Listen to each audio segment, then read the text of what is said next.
Alors salut à tous les parieurs, j'espère que vous allez bien et bienvenue dans cette nouvelle vidéo de Paris Sportif. Et aujourd'hui, on va voir deux choses. Dans un premier temps, on va revenir et faire le bilan des derniers pronostics Ligue 1 et dans un second temps, je vais vous donner mes 10 pronostics pour la prochaine journée. Comme d'habitude, si vous souhaitez que je continue pour chaque journée de vous partager mes pronostics sur tous les championnats majeurs, n'oubliez pas de lâcher un petit like, de vous abonner à la chaîne YouTube et de me mettre dans les commentaires vos pronostics. Et si on pouvait également pour cette vidéo dépasser la barre des 1000 likes, ce serait génial, alors bombardez-moi le petit pouce. Je me présente pour les personnes qui ne me connaissent pas, alors tout d'abord bienvenue à tous, moi c'est Thomas, je suis dans les paris sportifs depuis 10 ans et rentable depuis 2017. J'utilise pour cela une technique de pronostic sécurisé, double chance, draw no bet, home no bet, away no bet, les pronostics over-under sécurisés ainsi que les paris à handicap. Je suis également le fondateur et directeur de la société LT Sport Consulting dans laquelle j'accompagne et propose tous mes pronostics à tous les parieurs qui le souhaitent. Donc si vous souhaitez en savoir plus, recevoir tous mes pronostics et consulter mon bilan depuis 2017, tout se passe sur mon site mentor-prono.fr, vous avez le lien du site dans la description.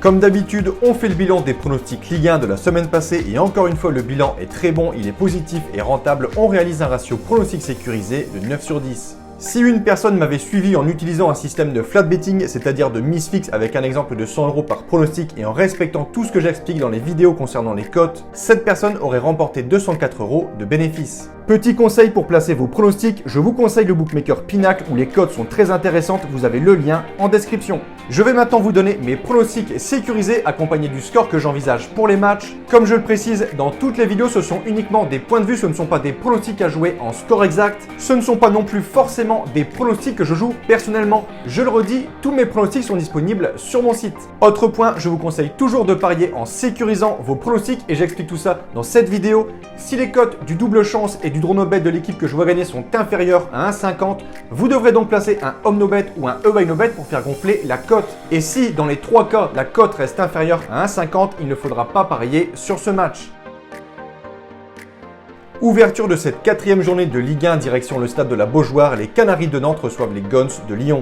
Les hommes de Peter Bosz ont vraiment beaucoup de mal pour ce début de saison et surtout sur le secteur défensif. Après un match nul 1 partout contre Brest, puis une défaite 3-0 contre Angers, les Lyonnais n'ont pu faire mieux qu'un match nul 3-3 contre le promu Clermont. Tout avait pourtant bien commencé pour Lyon avec l'ouverture du score de Dembélé à la 10e minute et malgré le but contre son camp de Diomandé, les Lyonnais menaient 3-1 à la mi-temps. Malgré cette avance, Lyon s'est vu revenir au score en toute fin de match par des Clermontois qui n'ont rien lâché et qui impressionnent depuis le début de saison. Jean-Michel Aulas a de grandes ambitions pour son club et ils devront réagir ce vendredi avec le déplacement à Nantes qui de son côté reste sur une défaite à Rennes 1-0. On notera également que Lyon vient de recruter un très bon joueur, le Suisse Shaqiri qui vient en provenance de Liverpool. Ma conclusion pour ce premier match, malgré un début de saison totalement raté, je vois tout de même pour ce match un succès des Lyonnais, je vais dire 2-1.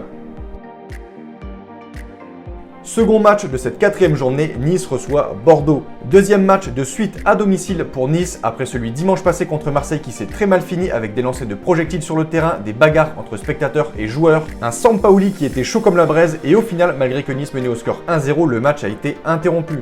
En tout cas, malgré tout ça, Nice réalise un bon début de saison et face à une équipe de Bordeaux qui est à la recherche de confiance, je pense que Nice saura en profiter, prendre les 3 points et s'installer parmi les premières places du championnat. Mon point de vue, victoire de Nice 2-0. Très belle affiche du côté du Vélodrome, l'Olympique de Marseille reçoit les Verts de Saint-Etienne. Après avoir refusé de reprendre le match comme je le disais juste avant contre Nice, les Marseillais reçoivent ce week-end une belle équipe de Saint-Etienne qui réalise un bon début de saison et malgré qu'il n'ait toujours pas signé de victoire puisqu'ils ont fait 3 matchs nuls contre Lorient, Lens puis Lille, les hommes de Claude Puel montrent beaucoup d'envie et de combativité. Mais je trouve que cette saison, les Marseillais sont plutôt intéressants et Dimitri Payet est vraiment en forme. Petite information statistique, les Marseillais restent à la maison sur une série de 14 matchs sans la moindre défaite. Ma conclusion, à domicile au Vélodrome, je vois les Olympiens gagner ce match 1-0. Direction pour ce match, le stade de l'Aube 3 reçoit Monaco. Qui aurait cru qu'après 3 journées, les Monégasques occuperaient une triste 19e place au classement? À l'image de Lille ou encore de Lyon, les hommes de Niko Kovac, malgré leur 3e place, la saison passée n'y arrivent pas du tout en ce début de saison.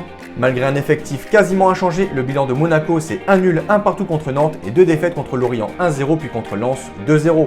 Le pire dans tout ça, c'est qu'il n'y a même pas la manière, on a l'impression que Monaco n'a pas de solution, ils peinent dans le dernier geste et sur le plan offensif. Ils peuvent ce week-end profiter d'un déplacement chez un promu, l'équipe de Troyes qui sur le papier paraît bien sûr largement à leur portée. Selon moi, victoire de Monaco, pas sur un gros score, 1-0. Angers, Rennes. Après un superbe début de saison et 2 victoires contre Strasbourg et Lyon, les Angevins n'ont pu faire mieux la semaine passée qu'un nul 1 partout à Bordeaux. Rennes, de son côté, réalise également un bon début de saison et je pense que l'on pourra compter sur eux cette saison. Ma conclusion pour ce match, je vais partir sur un match nul 2-2 avec un avantage aux Rennais en away no bet. Clermont n'en finit plus d'impressionner après 2 succès lors des 2 premières journées contre Bordeaux et Troyes. Les Clermontois ont montré beaucoup de motivation pour arracher le nul 3-3 du côté de Lyon alors qu'ils étaient menés 3-1 à la mi-temps. Je vois Clermont confirmer face à Metz 2-0. Direction le Stade Bollaert, Lens, Lorient. S'il y a bien une équipe qui pour l'instant confirme sa bonne saison passée, c'est clairement Lens. Les 100 Yeurs, toujours entraînés par Franck Hayes, sont repartis sur les mêmes bases que l'an passé, en espérant pour eux que cette fois-ci, ils réussissent à décrocher une place en Coupe d'Europe. Après 2 matchs nuls contre Rennes 1 partout et contre Saint-Etienne 2-2, les Lensois ont été signés une très belle victoire du côté de Louis II où ils ont battu Monaco 2-0. Ils reçoivent ce dimanche les Merlus de Lorient et selon moi, Lens est supérieur sur ce match, surtout à domicile avec le public lensois qui est l'un des meilleurs de France. Je vais partir ici sur un succès de Lens 2-1. Strasbourg-Brest. Le Racing est passé tout près d'une 3e défaite consécutive contre Troyes, mais grâce à un but de Thomasson en fin de match, Strasbourg a donc pris son premier point cette saison. En face, Brest fait légèrement mieux que Strasbourg avec 2 points pris en 3 matchs. Et petite statistique au niveau des confrontations directes entre les 2 équipes, Brest n'a jamais gagné à Strasbourg. Mon point de vue, match nul 1 partout avec un avantage pour la sécurisation du pronostic en home no bet. On a pour ce 9e match une affiche plutôt sympa, Lille-Montpellier. D'un côté, des Lillois qui ont beaucoup de mal à confirmer leur saison passée et leur titre de champion de France. Un nul à Metz 3 partout, une raclée contre Nice 4-0 puis la semaine passée. Malgré un beau but de son attaquant Burak Yılmaz, les Dogs n'ont pas réussi à ramener les 3 points de Saint-Etienne puisque Cédousson a permis aux Stéphanois d'arracher le nul 1 partout.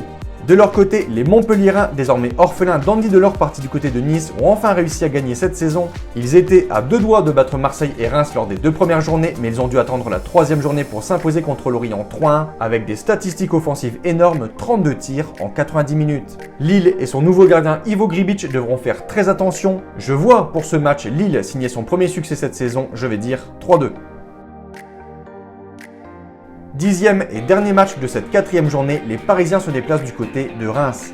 Malgré pas mal de failles en défense et déjà 5 buts encaissés, Paris tient son rang de favori avec pour l'instant la place de leader au classement. 3 matchs, 3 victoires et 9 points au compteur. Les hommes de Pochettino doivent selon moi élever leur niveau de jeu pour vraiment s'imposer cette saison et reprendre le titre de champion à Lille. Pour ce déplacement à Reims, Paris est largement favori et selon moi ils signeront un 4e succès de suite. Mon point de vue, victoire des Parisiens 2-0. Donc voilà pour mes pronostics et je vous conseille une dernière chose. Si vous souhaitez gagner au paris sportif et être rentable sur le long terme, il faut parier sur les meilleurs bookmakers, ce qui vous permettra d'augmenter considérablement vos bénéfices. Pour ma part, j'utilise le bookmaker Pinacle et dans cette vidéo, je vous explique étape par étape comment parier sur Pinacle. Vous avez le lien de la vidéo dans la description. Pour conclure, je rappelle à toutes les personnes qui souhaitent recevoir tous mes pronostics que tout se passe sur mon site mentor-prono.fr, vous avez le lien du site dans la description. N'hésitez pas, si vous avez des questions, à me contacter directement sur mon site. Et sur ce, je vous dis à toutes et à tous une très bonne journée, bon pronostic, ciao ciao.